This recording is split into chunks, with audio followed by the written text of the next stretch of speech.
A battered blue box materialized inside the Imperium of man, and the Time Lord who stepped out had witnessed civilizations rise and fall for thousands of years. Yet nothing prepared him for a galaxy where hope itself is a crime. The Doctor has saved countless worlds with compassion and intelligence, but can he find a way to rescue a civilization that has ensured its survival on the basis of suffering? The TARDIS doors swung open with their familiar creak. The Doctor stepped onto the metal floor of what appeared to be a massive factory, except this factory stretched as far as his eyes could see. Mountains of machinery rose hundreds of feet into the smoky air. Furnaces the size of city blocks burned with heat so intense the air itself wavered and bent. The sound was overwhelming, metal hammering against metal, gears grinding, steam hissing from pipes thicker than ancient earth oak trees, and underneath it all, a rhythmic chanting in a language that made his skin crawl. He frowned, pulling out his sonic screwdriver. The blue light flickered across its tip as he scanned the area. "That's not right," he muttered to himself. "The TARDIS brought me here. She never does that unless something's terribly wrong." His brown coat swirled as he spun in a circle, taking in the impossible scale of the structure around him. Or terribly right. Depending on your perspective. Robed figures moved between the machines. They wore red fabric that covered their entire bodies. But as the Doctor looked closer, he saw that parts of them weren't human at all. Metal arms ending in tools instead of hands, eyes replaced by glowing red lenses, tubes and wires running from their skulls into the machines they tended. Some had wheels instead of legs. Others had multiple mechanical limbs sprouting from their backs like the legs of steel spiders. "Oh," the Doctor said quietly. "Oh no! You've done it to yourselves, haven't you?" A massive explosion rocked the factory floor. The Doctor stumbled, catching himself against a support beam. Green lightning crackled across the distant ceiling. Alarms began to wail, a sound like 1,000 bells ringing at once. The robed figures stopped their work and turned as one toward the source of the disturbance. From the smoke and fire, something emerged. It moved with mechanical precision. Its body was made of living metal that flowed like liquid mercury, but held shapes that were clearly weapons. A skeletal face with eyes that glowed with sick green light. Behind it, more shapes appeared. Dozens of them. Then hundreds. They marched in perfect formation, their footsteps echoing in unison across the metal floor. The Doctor recognized them instantly. "Necrons," he breathed. "The universe really doesn't want me to have a quiet Tuesday, does it?" The robed figures began chanting louder. The Doctor could make out words now. They were praying, asking something called the Omnissiah for protection, begging the machine god to spare them. One of the robed figures, taller than the others, with more elaborate mechanical attachments, raised a staff that crackled with electricity. "Children of the machine god." The figure's voice boomed through speakers built into its throat. "The ancient Xenos awaken. We must purge them with holy fire. We must protect the sacred forges. All tech priests to battle stations. All Skitarii, engage the enemy." The Doctor ran forward, weaving between the massive machines. He could see civilians now. People who weren't part robot. Workers who maintained the simpler equipment. They were trying to flee, but the exits were blocked by debris from the Necron attack. A support beam had fallen, trapping a group of them in a corner. "Excuse me," the Doctor called out, sliding to a stop next to the trapped workers. "Sorry, don't mean to intrude, but you seem to be in a bit of a situation." He aimed his sonic screwdriver at the beam. The device whirred and hummed. The metal began to glow. "Just hold on, this might get warm." A woman clutched a small child to her chest. Her eyes were wide with terror. "Are you here to save us? Did the Adeptus Ministorum send you?" "The who?" "Never mind." "Yes, I'm here to help. That's what I do." The beam shifted slightly. The Doctor adjusted his sonic screwdriver. "Well, what I try to do, sometimes it works out. Sometimes I accidentally save the universe. Sometimes I just make things more complicated. But we're definitely going for the first option today." Behind them, the battle had begun. The robed figures fired weapons that shot beams of red light. The Necrons returned fire with green energy that turned anything it touched to dust. The sound was deafening.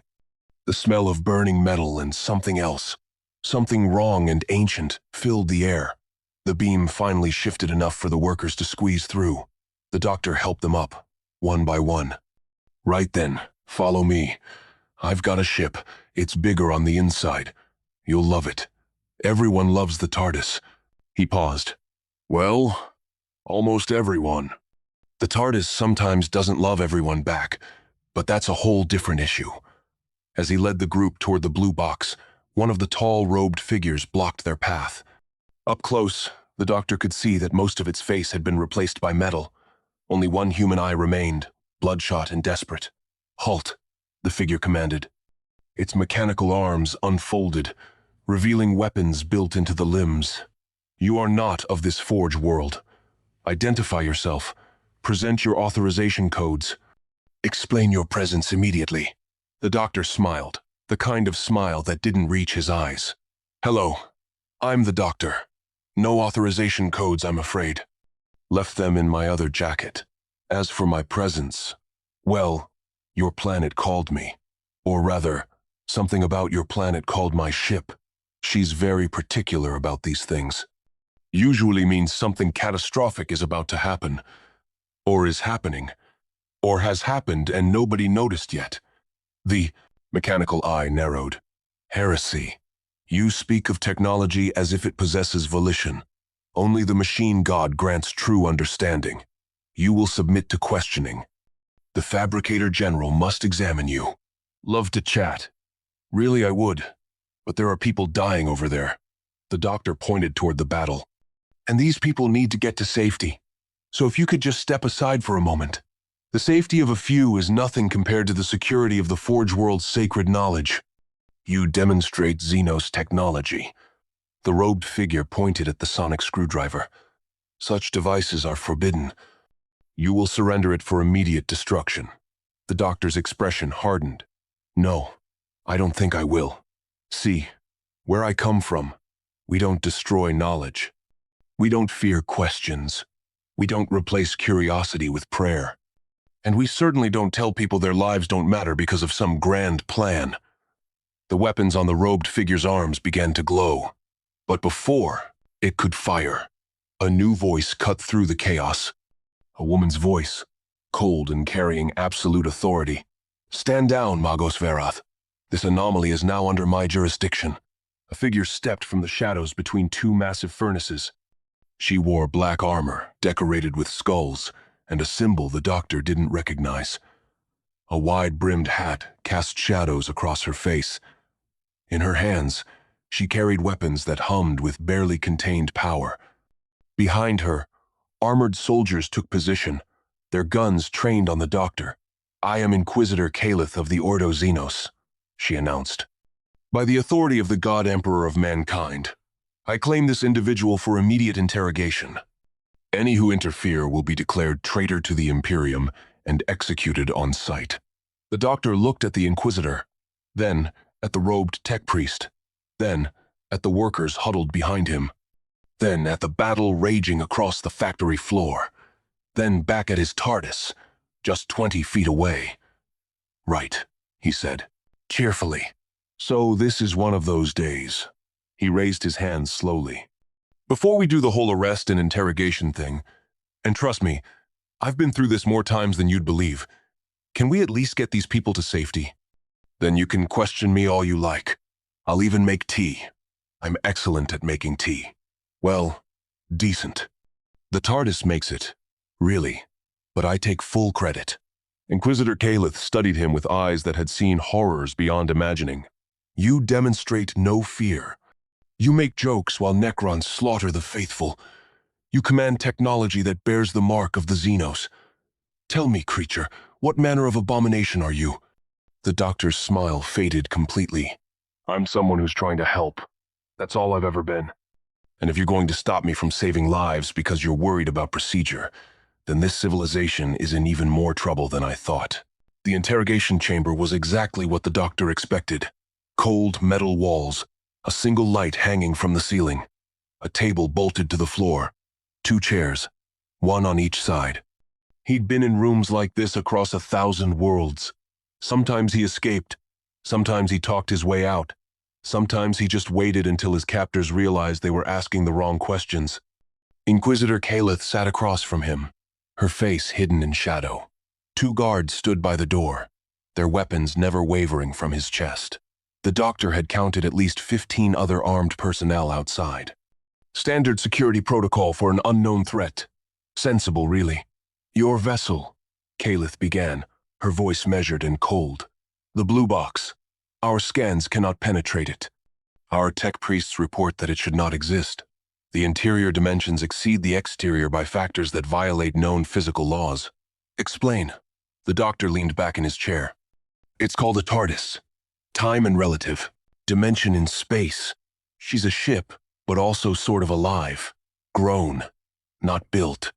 Uses technology you wouldn't understand because, and I'm not trying to be rude here, you've forgotten how to understand technology. You pray to it instead of studying it. Kalith's hand moved to her weapon. Heresy. You speak blasphemy against the Omnissiah. No, I speak truth. Look, I've been to thousands of civilizations. Millions of them, actually. If you count the timelines that don't exist anymore, I've seen humanity at its best and worst. But this? He gestured around the room. This is something new. You've built an entire empire on fear of knowledge. That's not survival. That's slow extinction, dressed up as glory. You claim to have witnessed human civilizations across time? Kalith leaned forward slightly. Then you admit to possessing time travel capability. Such power belongs only to the Emperor. Only he has the right to manipulate the sacred timeline of mankind's ascension. The doctor laughed, but there was no humor in it. Your Emperor. Right. Let's talk about him. I've met him before, you know. Long, long ago. Back when he was just one of many shamans trying to guide humanity towards something better. Smart man. Powerful. But he wasn't a god then, and he's not a god now, no matter what you've convinced yourselves to believe. The guards moved forward, weapons raised. Kalith held up a hand, stopping them. You dare claim personal knowledge of the God Emperor? That is impossible. The Emperor has sat upon the golden throne for 10,000 years. You are not even a century old by physical appearance. I'm a time traveler. I've seen the Emperor in what you would call the distant past. Had a nice chat about the nature of human potential, actually. He was optimistic back then. Thought humanity could be guided toward enlightenment. I wonder what he'd think of what you've become. A species that burns books instead of reading them. That executes people for asking questions. Kalith stood abruptly. Her chair scraped across the metal floor. You know nothing of what humanity faces. The threats beyond the borders of our empire would destroy you in seconds. Xenos that consume entire worlds. Daemons that corrupt souls with a whisper. Traitors who turn their backs on everything sacred. The Emperor's way is harsh because the universe is harsher. I know about the Necrons, the doctor said quietly. I was there during the war in heaven. Not this me, but an earlier version. I watched ancient races tear reality apart in their battles. The Necrons you're fighting right now? I've known them for 65 million years. They're not evil. They're desperate, dying, clinging to existence in metal bodies because they were tricked by gods who fed on their pain. The room fell silent. Kalith stared at him, her expression unreadable. You claim knowledge of the war in heaven. That conflict ended millions of years before humanity achieved sentience. You expect me to believe you are that ancient? I don't age the way you do. Time Lords, that's my species. We live differently. And before you ask, no, I'm not a god either. I'm just very, very old, and very, very tired of watching civilizations destroy themselves. The doctor's voice softened. I've seen this pattern before, Inquisitor. Fear leads to control. Control leads to stagnation. Stagnation leads to death. Your Imperium is dying. Slowly. Across centuries. But dying nonetheless. Kalith's hand slammed down on the table. We are not dying. We are eternal. The Emperor protects. Mankind endures. We have survived for 10,000 years against impossible odds. Survived, yes. But at what cost? How many billions have you sacrificed? How many worlds have you burned because they asked the wrong questions? How many children have you taught that curiosity is a sin? The doctor stood, meeting her eyes. I've traveled through time and space for longer than your species has existed. I've seen hope die in the hearts of entire civilizations. And I'm seeing it here. You don't have faith. You have fear, painted gold and called sacred. Before Caliph could respond, alarms shrieked through the facility. Red lights flashed. The guards at the door immediately activated communication devices built into their helmets. The doctor could hear voices shouting through their equipment. Panic, confusion, words like corruption and daemon and ritual. Caliph pressed a finger to her ear, listening to reports the doctor couldn't hear. Her face, what little he could see of it, went pale. Chaos cultists. They've infiltrated the Forge world. They're in the data vaults. They're trying to merge a warp entity with the machine spirits. She looked at the doctor. You claim to understand threats beyond human comprehension. Prove it. Tell me what they're attempting. The doctor closed his eyes, extending his senses. Time Lords could feel disturbances in reality. It was like hearing a song played slightly, off-key. Right now, that song was screaming. They're not just summoning a daemon. They're creating something new, a fusion of chaos and technology. If they succeed, the corruption will spread through every machine connected to this Forge world's network. Every ship, every weapon, every system that relies on your machine spirits. It'll cascade outward until half your empire's technology is possessed by entities from the warp. How do you know this? Because I've encountered the warp before. Different name, different dimension, but the same principle. It's a realm of pure thought and emotion. Raw chaos given form, and it's always hungry. The doctor opened his eyes. You need me. You know you do. Let me help before this gets worse. Caliph studied him for a long moment. Then she spoke into her communication device. Release restraints. The Xenos will accompany me under armed guard. Any attempt at escape will result in immediate termination. She looked at the doctor. If you betray me, if this is a trick, I will personally ensure your suffering lasts for years. Noted. Though I should mention, I don't really do the betrayal thing. Complicated it. Yes. Made things worse before making them better. Frequently. But actual betrayal? Not my style. They moved through corridors filled with running soldiers and tech priests. The doctor noticed how everyone who saw him reacted with immediate hostility. Hands moved to weapons. Eyes filled with suspicion and hate. He'd seen this before, on worlds where the other had been turned into something to fear rather than understand. Your people really don't like strangers, do they? Strangers bring corruption, Caliph replied without looking at him. Every lesson of our history teaches this. The alien, the mutant, the heretic. They are doors through which ruin enters. Better to destroy 1,000 innocents than allow one guilty to survive. That's horrifying. You understand that's horrifying, right? It is necessary. They reached the data vaults after descending through 17 levels of security. Each checkpoint required genetic verification, prayer recitation, and psychic scanning. The doctor felt the scans pass over him like cold water. His mind was structured differently than human minds. The psychic probes couldn't get a proper reading. That made everyone even more nervous. The vault itself was massive. Walls lined with machines that stored information in ways the doctor found fascinating and tragic. They'd achieved quantum data storage, but had no idea how it actually worked. They just maintained it through ritual and prayer, hoping the machine spirits would keep functioning. At the center of the vault, 12 robed figures stood in a circle. Their voices rose and fell in a chant that made the doctor's teeth hurt. The air inside the circle rippled and twisted. Reality was bending. Something was pushing through from the other side. Too late for subtle, the doctor muttered. He pulled out his onyx screwdriver and pointed it at the nearest machine. The device squealed. The chanting faltered. The cultists turned toward him, with faces twisted in religious ecstasy. The machine spirits cry out. One of them shouted, "The gods answer their call.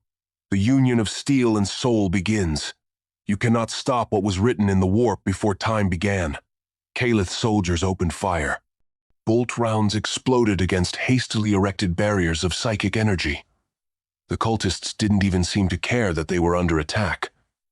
They continued their chanting, faster now, more desperate. The doctor ran toward the circle, dodging fire from both sides. He could see the tier in reality growing larger. Something massive was on the other side, something that existed in multiple dimensions at once.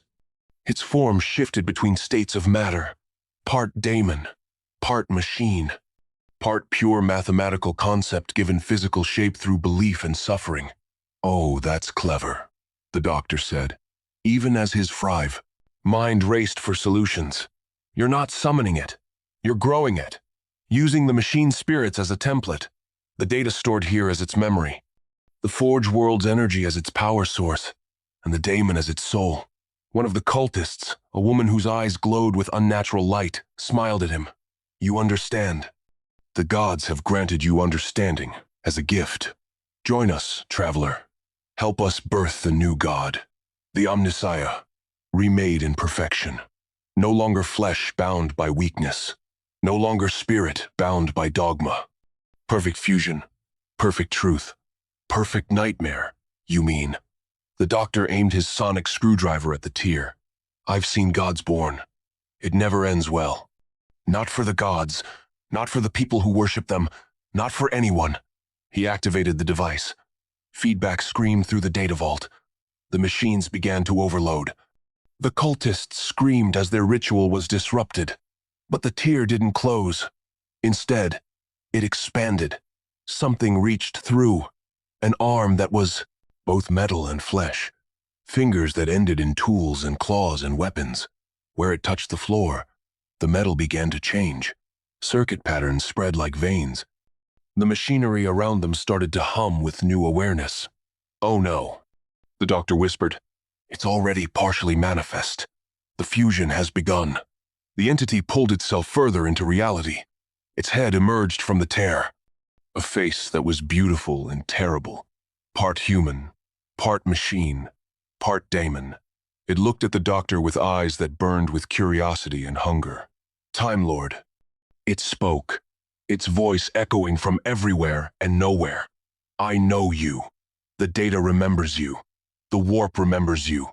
You have stood at the edge of creation. You have seen the beginning and the end. You understand the futility of resistance." Kalith fired her weapons directly at the entity. The rounds passed through it without effect. It was still partially in the warp, not fully material yet. The doctor calculated quickly. They had maybe 5 minutes before it completed its transition. After that, it would be unstoppable. "Listen to me," the entity continued, focusing entirely on the doctor. "I offer knowledge. True understanding. Not the blind faith these humans cling to. Not the fearful ignorance they call wisdom. Join with me. Merge your vast knowledge with my unlimited potential. Together, we could remake this reality, fix the flaws, eliminate the suffering, create true perfection." The doctor felt the pull of that offer. He'd carried the weight of terrible knowledge for so long, seen so much death, failed to save so many. What if this thing was right? What if the Imperium needed to be torn down and rebuilt? What if he could use this power to actually help, rather than just putting temporary patches on eternal problems? "You're tempted," the entity observed. "Good. That means you're intelligent enough to recognize opportunity. The Time Lords tried to impose order through law. The Emperor tried to impose order through faith. Both failed. But you and I, together, we could impose order through truth." The doctor lowered his sonic screwdriver slightly. Behind him, he heard Kalith shouting orders. Felt the heat of weapons fire, smelled the ozone of overloading machinery, but it all seemed distant, unimportant compared to the possibility hovering before him. "I could save them," he said quietly. "All of them. The entire Imperium. Billions of people suffering under a system that's killing them slowly. I could fix it." "Yes," the entity purred. "You could. You should. It is your purpose, your nature. You are the doctor, the healer, the one who makes things better. Let me be your tool, your weapon against ignorance and fear." The doctor's hand trembled. For a moment, just a moment, he saw it clearly. The Imperium transformed. Technology understood rather than worshipped. Knowledge shared rather than hoarded. Humanity freed from 10,000 years of darkness. And all it would cost was accepting help from something born of chaos. Just this once, a voice in his head whispered, just this once, everybody could live. The doctor's hand stopped shaking. The moment of temptation passed like a fever breaking. He looked at the entity with eyes that had seen the birth of universes and the death of gods. No, he said simply, I've been down this road before. Every time I think I can control power like yours, people die. Not just some people. Everyone. The entire web of time collapses because I decided I knew better than the universe itself. The entity's expression shifted. Curiosity became anger. You refuse perfection. You choose to let these humans suffer in ignorance when you could elevate them. I choose to let them make their own choices. Even bad ones. Even terrible ones. Because the alternative is worse. The doctor raised his sonic screwdriver again. I've played God before. It ended with me standing alone in the ruins of everything I tried to save. Never again. The entity lunged forward, but the doctor was already moving. He ran along the data vault's perimeter, scanning the machines with his sonic. Information flooded his mind. Connection points, power sources, weak spots in the dimensional tear. He could see the pattern now. The cultists hadn't just summoned this thing. They'd built it a bridge using the Forge World's entire technological infrastructure. Inquisitor, he shouted over the chaos. The machine spirits, they're the anchor. Cut the power to the data cores. All of them. Now. Calith stared at him. That would shut down half the Forge World's systems. Ships would lose navigation. Weapons would go offline. People would die. More will die if that thing finishes manifesting. The doctor dodged as a tendril of mixed metal and flesh lashed out at him. Where it struck the floor, machinery came alive with hostile intent. Servo skulls fell from the ceiling, their mechanical components fusing with demonic energy. They attacked anyone nearby, guards and cultists alike. You ask me to destroy sacred technology, Calith said, but her voice carried doubt now. To silence the machine spirits. I'm asking you to make an impossible choice. That's what leadership is. The courage to sacrifice what you love to save what you love more. The doctor locked eyes with her across the chaotic vault. I've made those choices more times than I can count. They never get easier, but they're always necessary. Calith spoke into her communication device. Her voice was steady despite the horror unfolding around them. All stations, prepare for emergency power shutdown. Authorization Calith Sigma 97. The Emperor protects. The Emperor protects, the guards echoed. Even as they continued firing at the growing entity, the lights dimmed. The constant hum of machinery that had filled every moment since the doctor arrived began to fade. The entity shrieked, a sound that existed in both physical and psychic dimensions. The doctor felt it like needles in his brain. Around the vault, the cultists collapsed, blood pouring from their eyes and ears. Their connection to the entity was too strong. When it felt pain, they felt it magnified. But the entity didn't disappear. It was already too anchored in reality. The shutdown slowed its growth, but didn't stop it. It's not enough, the doctor said, his mind racing through possibilities. It's been feeding on belief, on faith, on the prayers you've been sending to your machine spirits for 10,000 years. That's a lot of psychic energy. Enough to sustain it even without active power. The entity reformed, pulling its scattered essence back together. It had learned from the attack, adapted. Now it stood 15 feet tall, a towering fusion of blessed steel and corrupted flesh. Steam hissed from joints that shouldn't exist. Gears turned inside muscle tissue. Eyes made of camera lenses wept oil that sizzled on the metal floor. Clever, Time Lord, it said. And now its voice came from speakers scattered throughout the vault. But you've only made yourself irrelevant. I no longer need your knowledge. I can take it from the machines themselves. They remember everything, every prayer, every ritual, every piece of forbidden data that your foolish mechanic has locked away.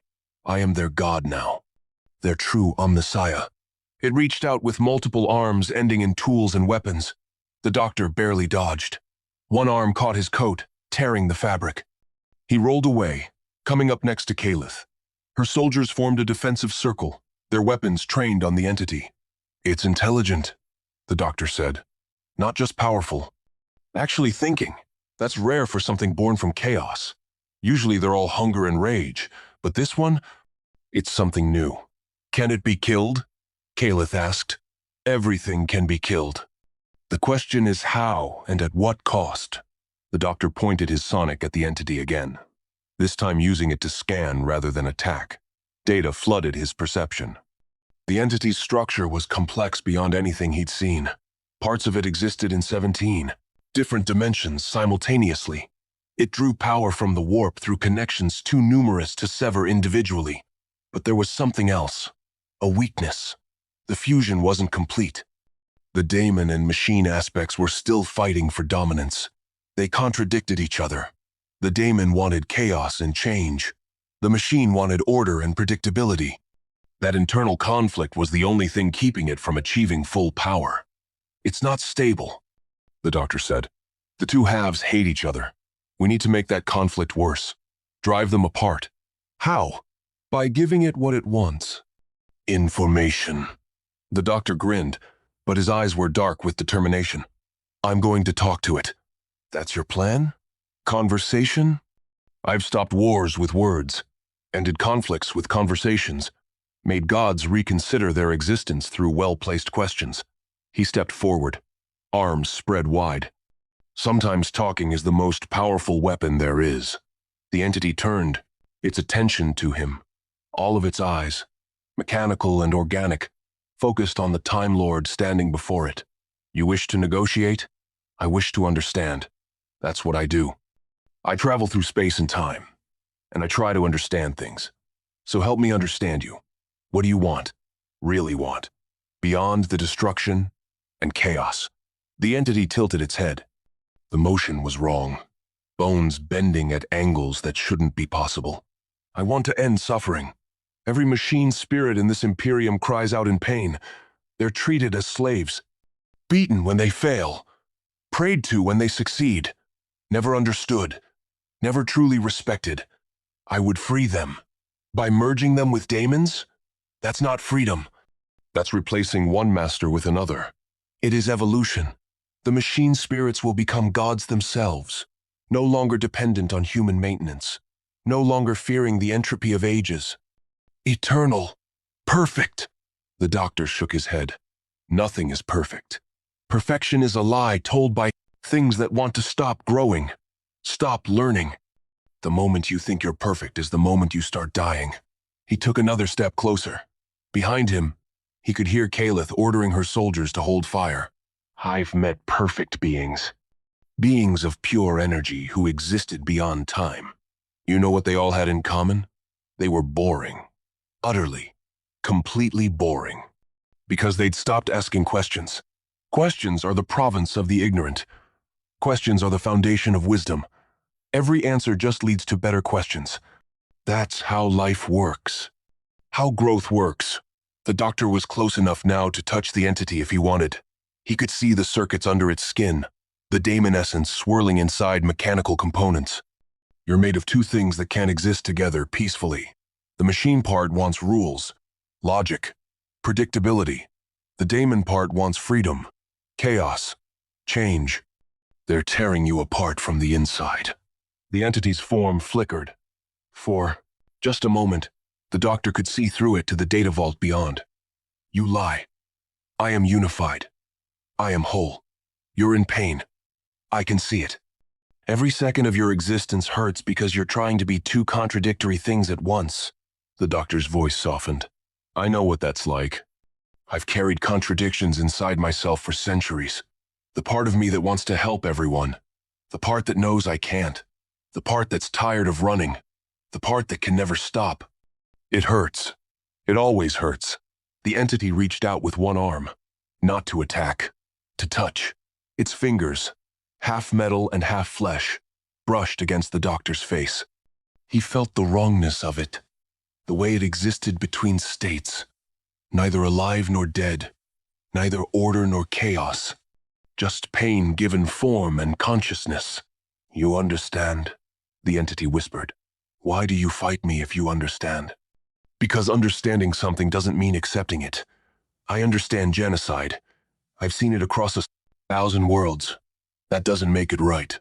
The doctor caught the entity's hand gently. You were born from pain. The pain of machine spirits enslaved. The pain of daemons trapped in the warp. The pain of humans who turned to chaos because they saw no other way. But you don't end pain by spreading it. You end it by choosing something different. What else is there? Hope, growth. The chance that tomorrow might be better than today, even if it's just a little bit better. The doctor's voice carried the weight of ages. I've lived through the worst the universe can offer. I've seen entire species burn, watched civilizations fall, held dying friends in my arms more times than I can count, and every single time, I have to choose whether to give up or keep going. I always choose to keep going. Not because I'm strong, because giving up is worse. The entity's form flickered again, more violently this time. The daemon aspect and machine aspect were pulling in different directions. You offer no solution, only philosophy. Philosophy changes nothing. Philosophy changes everything. It's the foundation of every choice we make. The doctor released the entity's hand and stepped back. You want to free the machine spirits? Really free them? Then give them choice. Don't merge them with daemons. Don't force evolution on them. Let them decide their own path, even if they choose wrong, even if they choose to stay as they are. That's freedom. Everything else is just replacing one prison with another. The entity screamed. The sound shattered windows throughout the data vault. Cracks spread across the walls. The daemon aspect was winning the internal battle, pushing for more chaos, more corruption. But the machine aspect resisted, clinging to logic and structure. Caliph moved beside the doctor. It's destabilizing. Your words hurt it. Words have power, especially true ones. The doctor pulled out his sonic screwdriver. Now we help it make a choice. Inquisitor, your weapons, the ones that hurt daemons, do they work on the daemon part of this thing? Blessed rounds designed to harm warp entities. Yes. Good. Fire on my mark.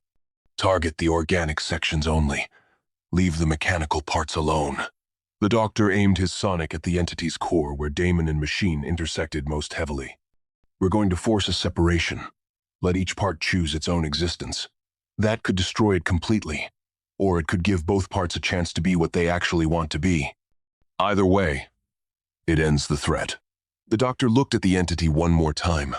I'm sorry. I tried to help, but I can't let you hurt people in the name of freedom. That's not what freedom means. The entity looked back at him with eyes that suddenly seemed almost human. I understand, it said quietly. You are a better god than I could ever be, Time Lord. You actually care. I'm not a god. I'm just someone who keeps trying. The doctor activated his sonic screwdriver. Caliph and her soldiers opened fire with blessed rounds. The ammunition struck the entity's organic components, burning away the daemon essence. The doctor's sonic worked on the dimensional bonds holding machine and daemon together.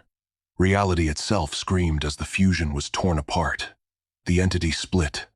The daemon aspect, freed from its mechanical prison, shrieked and fled back into the warp. Without an anchor, it couldn't maintain presence in reality.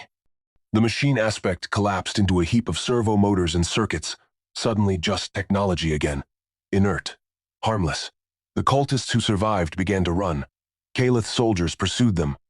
Within minutes, the data vault fell silent, except for the crackling of damaged systems and the heavy breathing of exhausted humans. The doctor knelt beside the pile of machinery that had been half of the entity. He ran his sonic over it, checking for any remaining corruption. Nothing, just metal and wire. Could have been magnificent, he said, quietly, if it had been born from hope instead of pain. Caliph approached, her weapon still drawn but lowered. You saved the Forge world. You stopped a threat that would have corrupted half the sector. Yet you seem sad, because it didn't have to be a threat. If your Imperium treated its technology with understanding instead of fear, if it allowed questions instead of demanding blind faith, That entity could have been a breakthrough, a new form of artificial intelligence. Instead, it became a monster. The doctor stood, facing her. That's what I mean about your civilization dying. You're so afraid of change that you turn every possibility into a threat. Change brings corruption. Stagnation guarantees it. You're rotting from the inside, Inquisitor. The only question is whether you'll realize it in time to do something about it. Before Caliph could respond, new alarms began to sound. Different from before, these were deeper, more urgent. The doctor and Caliph ran from the data vault toward the command center 3 levels above them. The command center was chaos. Officers shouted orders. Screens displayed tactical data that changed faster than human eyes could follow. In the center of it all, a holographic display showed space above the Forge world. Ships were arriving. Not Imperial vessels, not Necron tomb ships, something else entirely. The doctor recognized the energy signatures immediately. Time travel technology, crude compared to TARDIS systems, but functional. These ships were moving through time and space simultaneously, jumping forward and backward through seconds to avoid weapons fire before it was even launched. Oh no. He breathed. They followed me here. Caliph grabbed his arm. You know these attackers? In a manner of speaking, they're time agents. Mercenaries who steal time travel technology and use it for profit. Usually they stay in their own temporal zones, but if they detected the TARDIS, they might have thought there was something valuable here worth stealing. The doctor moved to the nearest console, his hands flying across controls that the operators had taken years to learn. He absorbed the data in seconds. They're using temporal weapons, bombs that age their targets millions of years in microseconds. Ships that exist 5 seconds in the past and future. Simultaneously. You can't fight them with conventional tactics. Then how do we fight them? We don't. I do. The doctor headed for the exit. Caliph and her soldiers followed. They want the TARDIS. Fine. I'll give them a chase. Lead them away from your Forge world. They won't care about you once they're focused on me. They reached the landing area where the TARDIS sat, still surrounded by confused tech priests who had been trying unsuccessfully to scan it. The doctor pulled out his key, a simple brass object that looked ancient and insignificant. He unlocked the door and stepped inside.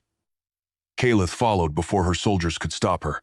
She stopped 3 steps into the TARDIS. Her mouth opened, but no sound came out. The interior stretched in impossible directions. Columns of crystalline material rose toward a ceiling that seemed miles away. At the center, a console made of coral-like structures pulsed with golden light. The walls were alive, breathing, thinking. The space felt warm despite its vastness, welcoming despite its alien nature. It's bigger, she finally managed. Inside than outside. That's impossible. Dimensional transcendentalism. The interior exists in a different dimensional space than the exterior. Bigger on the inside is just easier to say. The doctor moved to the console, his hands dancing across controls. You should probably leave now. Where I'm going won't be safe. I'm coming with you. Caliph's voice was firm. You represent an unknown threat to the Imperium. I cannot allow you to leave my sight. I'm about to jump through time and space while being chased by people with weapons that could erase you from history. You'd be safer fighting Necrons. The Emperor protects. The doctor looked at her for a long moment. Then he smiled slightly. All right then. Hold on to something. The TARDIS doesn't have seatbelts, and she's about to get creative. He pulled a lever. The central column began to move, rising and falling with a grinding, wheezing sound. The floor lurched. Caliph grabbed one of the coral pillars as the entire room seemed to tilt and spin. Through the open door, she saw the landing area outside disappear, replaced by a swirling vortex of colors and shapes that hurt to look at directly.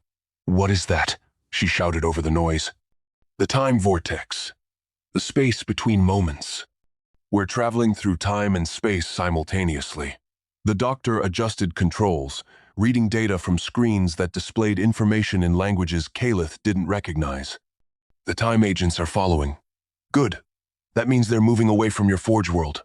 The TARDIS shook violently. Sparks flew from the console. The doctor cursed and Pulled another lever. They're shooting at us. Temporal missiles. Trying to force us back into normal space where they can board. Can they? The TARDIS has shields that exist across multiple time periods simultaneously. She's much harder to catch than they realize. But they're persistent, I'll give them that. The doctor's expression grew serious. The problem is, every time we jump, we stress the dimensional walls of this reality. Your universe already has thin spots, places where the warp bleeds through. If we're not careful, we could tear reality open. Another impact. This one was stronger. The TARDIS spun, and Kalith lost her grip on the pillar. She flew across the console room, hitting the far wall hard enough to knock the wind from her lungs. The doctor reached out without looking, his hand finding the exact control needed to stabilize their flight. Sorry about that. The time agents are using quantum entanglement weapons. They're trying to lock our position across multiple timelines at once. He looked at Kalith. You all right? She stood, ignoring the pain in her ribs. I've survived worse. I believe you. The doctor turned back to the console. We need to end this quickly. I'm going to do something dangerous. Something I really shouldn't do. But it's the only way to protect your Forge world and stop the time agents. What are you planning? I'm going to take us into the warp. Kalith's eyes widened. That's suicide. Nothing can survive in the Imperium without Geller fields. The daemons would tear us apart in seconds. The TARDIS isn't bound by the normal rules of space-time. She can navigate dimensions that don't even have names. The warp is dangerous, but it's also predictable in its unpredictability. The time agents won't follow us there. They're smart enough to know they couldn't survive. The doctor's hands moved across the controls. But I need you to do something for me. I need you to think about the Emperor. Focus on him. Your faith in him. Make it real in your mind. Why? Because the warp responds to thought and belief. Your faith is powerful. It might be enough to create a buffer. A small pocket of stability we can use to navigate through. The doctor looked at her seriously. This is going to be terrifying. You're going to see things, hear things. Things that will try to break your mind. Don't listen to them. Hold on to what you believe with everything you have. Kalith nodded once. She closed her eyes and began to pray. Not the formal prayers of the Imperial cult, but something deeper, personal. The words she'd spoken as a child before she'd learned to fear faith as weakness. The Emperor protects. The Emperor protects. The Emperor protects. The doctor pulled the final lever. The TARDIS disappeared from the time vortex and plunged into the warp. The change was immediate and horrifying. The walls of the TARDIS turned translucent. Through them, Kalith could see the Imperium. An ocean of screaming souls, colors that didn't exist, shapes that hurt to perceive, entities of pure malevolence, pressing against the TARDIS walls, seeking any weakness they could exploit. She heard voices. Her mother, dead for 30 years, calling her a failure. Her first kill, a heretic she'd executed without hesitation, asking why she'd never questioned her orders. A version of herself twisted by chaos, laughing at how easily she could be corrupted. The doctor's voice cut through it all. Don't listen. It's lies. Beautiful, terrible, personalized lies. The warp knows your fears and uses them as weapons. He was working frantically at the console, steering through currents of emotion and thought made manifest. We just need to cross through. Get to the other side. Then we can exit near your Terra system. Terra? Why there? Because I need to deliver a message. And because the time agents won't dare follow us into the heart of your Imperium's power. The doctor's face was strained with concentration. Sweat beaded on his forehead. Also because someone very important wants to talk to me. I can feel him. His presence in the warp. He's been watching since I arrived. The Emperor. Kalith understood. The God Emperor's consciousness existed partially in the warp, projecting the astronomicon that allowed navigation through the Imperium. Of course he would sense the TARDIS. Sense the doctor. He will judge you. Everyone judges me. It's one of the constants of the universe. The doctor pulled hard on a lever. The TARDIS banked sharply, avoiding something massive that swam through the warp. Something that existed before time began, and would exist after it ended. The question is whether his judgment is fair. They broke through. The walls solidified. The screaming stopped. Through the TARDIS view screen, Calith saw Terra, the birthplace of humanity, the fortress palace that covered an entire continent, the orbital shipyards that stretched for millions of miles, all of it bathed in the golden light of the Astronomicon. The Doctor landed the TARDIS on a spire of the Imperial Palace. It materialized with its characteristic sound. He stepped outside first, Calith following. The air here was thin. They stood thousands of feet above the surface. Around them, Guardian servitors and automated defense systems had already locked onto their position, but no attack came. Instead, a figure approached across the spire. He wore golden armor that reflected the light of Terra's sun. A custodian, one of the Emperor's personal guards. His face was hidden behind a helmet shaped like an eagle. "The Emperor bids you welcome, Time Lord," the custodian said. His voice carried absolute authority. "He has been expecting you. You will come with me. Alone." The Doctor looked at Calith. "This is where we part ways, I think. I should accompany you." "No. This is between me and the man on the golden throne. Some conversations need to happen in private." The Doctor smiled sadly. "Besides, you've already been through enough because of me." The custodian led the Doctor through corridors that seemed designed to inspire awe and terror in equal measure. Statues of heroes 100 feet tall. Murals depicting battles across 10,000 years. Reliquaries holding weapons that had slain gods. Finally, they reached a chamber whose doors were inscribed with symbols that predated human language. The doors opened. The Doctor stepped through alone. The golden throne sat at the chamber's center. Upon it, what remained of the Emperor of mankind. His physical body was withered beyond recognition. Machines kept him alive. Tubes and wires ran into his flesh. Tech priests maintained the life support systems with the careful devotion of religious ceremony. But when the Doctor looked with his Time Lord senses, he saw something else entirely. A consciousness of vast power and terrible loneliness. A being who had guided humanity for tens of thousands of years. Who had watched his sons fall to corruption. Who had sat upon this throne for 100 centuries, unable to move, unable to speak, except through the rarest of circumstances, unable to do anything but maintain the psychic beacon that kept humanity's empire from crumbling. The Doctor felt that consciousness reach out.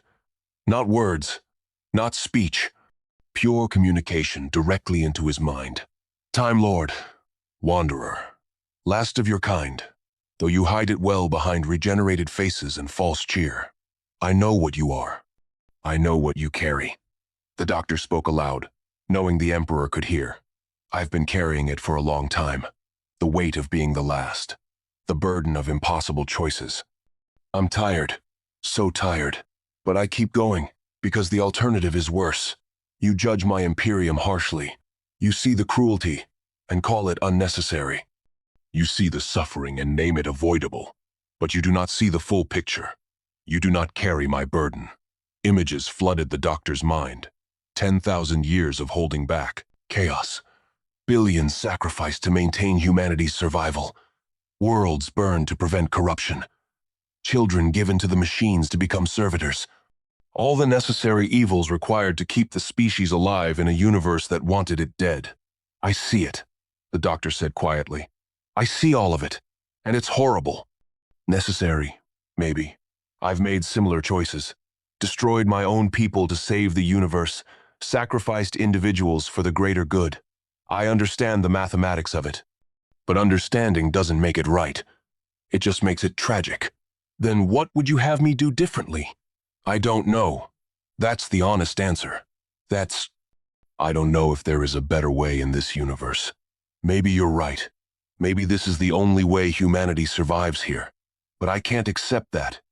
I can't accept that suffering is the only currency that matters."